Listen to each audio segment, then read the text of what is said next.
It's just tragic, and we're thinking about his family right now, just what they must be feeling to have lost their child on Christmas Day, to be in a strange country and not to know what's next for them.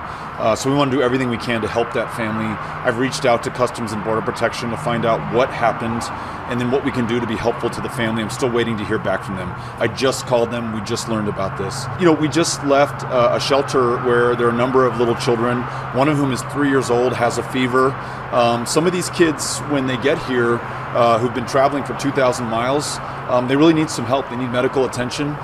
They needed us to be looking out for them. It's very troubling to me.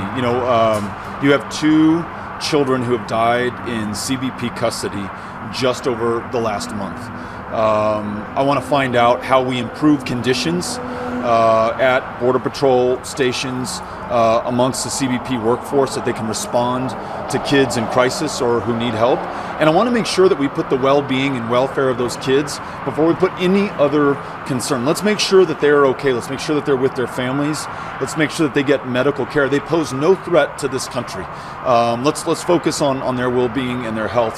There should be an investigation, and as you know, in the case of Jacqueline's death, there is a Office of Inspector General investigation.